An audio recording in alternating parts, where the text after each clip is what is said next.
केवारी का पल्ला पर फोन कैले बिया मातारी के और रो दिया, झरझर आंख से आंसू गिरावतिया। कभी कहता कि दानवो दहेज भइले, कि दानवो दहेज भइले, अरे हई गाय भइली बेटी, अरे गाय भइली बेटी। माई रे मालूम होता, माई रे मालूम होता कि नैहर न भेटी।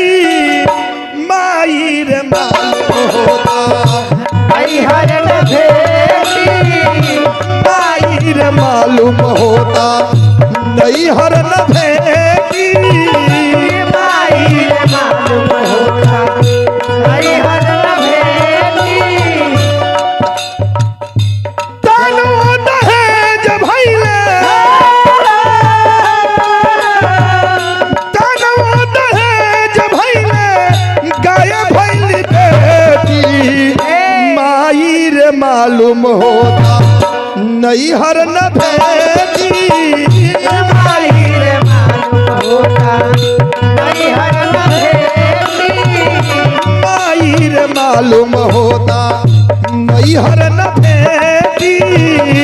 माई रे मालूम होता नैहर न भेटी। भाई देखी हमरा सिपाही जी की ओर से हजारों हजारों रुपया आ गई ये दहेज प्रथा के गीत पर खुश होकर के।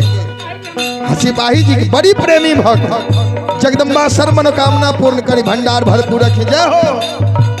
जनती के कारण गईबू बेटी दहेज में, जनती के कारण गईबू बेटी दहेज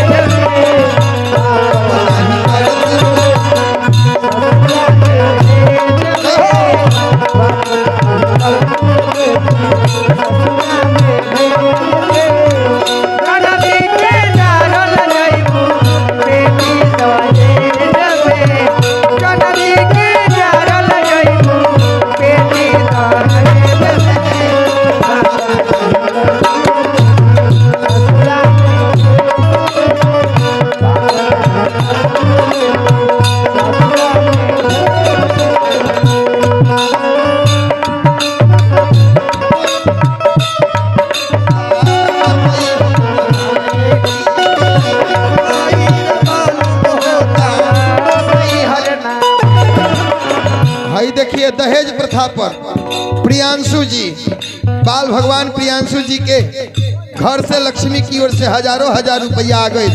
जगदम्बा ओ लक्ष्मी के परिवार रूपी फुलवारी के अखंड बनाई, भंडार भरपूर रखे। ए बबुआ, बड़ा संस्कारी घर के उ लड़की रहे। बाहरे मौसी बा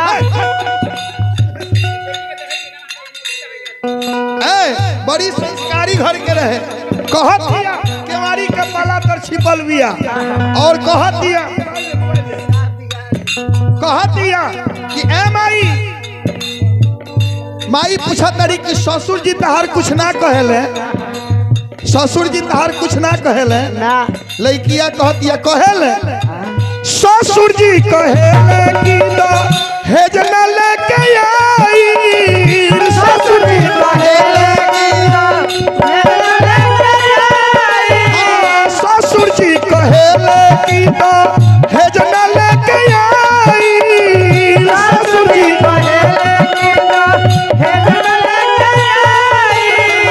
घर ही में देव के जिंदा जलाई। घर ही मतारी पूछत तरी कि तहरा घर में तहार हित केहू नहीं खे, देवर तोहर नहीं खन। कहतिया बेटी कि सुन माई, देवरा कहेला कि, देवरा कहेला कि दबाई देती खेती। माई रे मालूम होता नैहर न भेटी। माई रे मालूम होता नैहर न भेटी। माई रे मालूम होता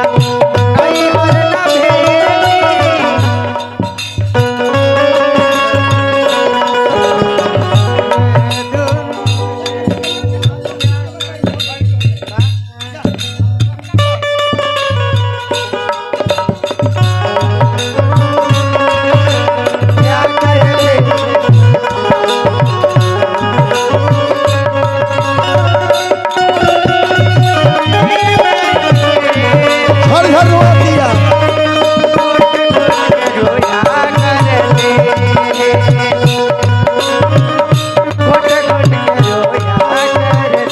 भाई देखा विकास जी के घर से ए लक्ष्मी बच्ची की ओर से जेकरा बेटी होई उ तो मरम जरूर जानत होई। 51 रुपया जगदम्बा ए भक्त के परिवार रूपी फुलवारी के अखंड बनाई, कारोबार में दिन दुना रात चौगुना करी।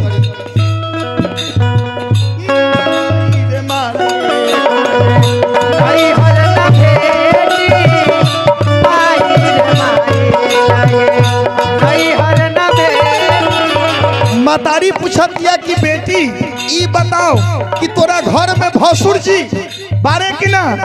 कहत दिया कि सुन माई भसुर के बातें मत पूछ, भसुरा के देख के धड़क जाला दिल, भसुरा के देख के धड़क जाला दिल।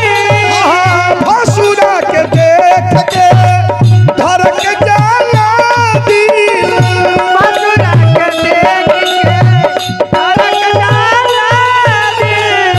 कहले कि नहीं मिलल नया मोटरसाइकिल, कहले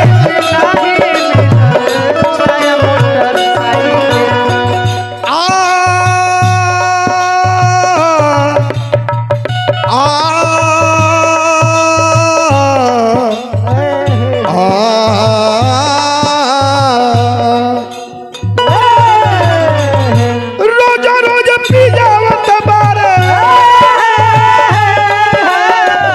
रोज रोज पी जावत बारे छुरिया परे थी। माई रे मालूम होता नहीं हर न भेटी, माई रे मालूम होता नहीं हर न भेटी। हाँ, माई रे मालूम होता नहीं हर न भेटी, माई रे मालूम होता नहीं हर न भेटी। दहेज प्रथा के गीत पर बाबू शैलेश सिंह जी करसर निवासी भक्त की ओर से 51 रुपया जगदम्बा ए भक्त के सर्व मनोकामना पूर्ण करे, भंडार भरपूर करे रखे।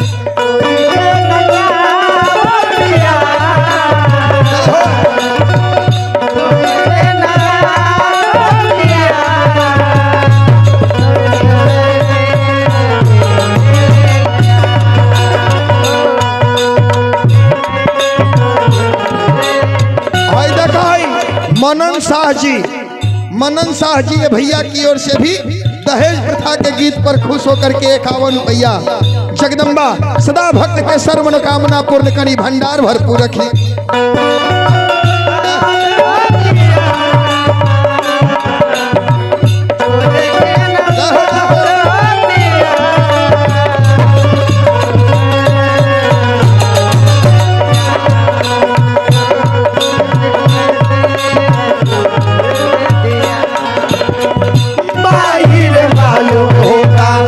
नहीं हर न भेटी, माई रे मालूम होता नहीं हर न भेटी। ए मतारी पूछत या कि बेटी ई बताओ कि तारा घर में ननद लोग तहार हित नहीं खे। बेटी कहत या कि सुन माई ननद के मत पूछ, ननद तो कहब कि दिहब नहीं खाना, दिहब नहीं खाना, ननद तो कहेली कि हम नहीं खाना। हाँ चबल नदी है तोहार बाप जुलबाना, चबल नदी है तोहार बाप जुलबाना। कहले लला नया, कहले लला नया, अरे दहेज प्रथा टूटी, कहले पवनया दहेज प्रथा टूटी।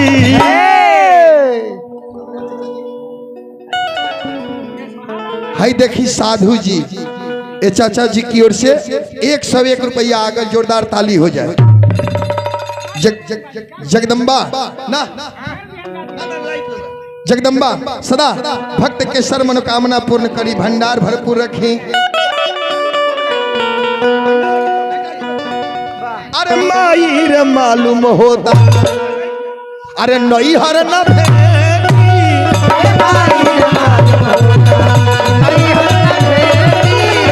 माई रे मालूम होता, नई हर न भेटी।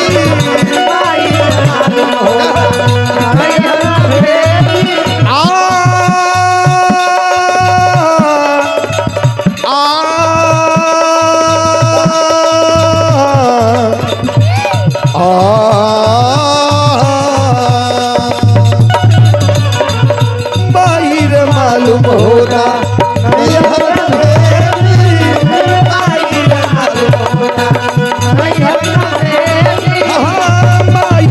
मालूम होता नहीं हर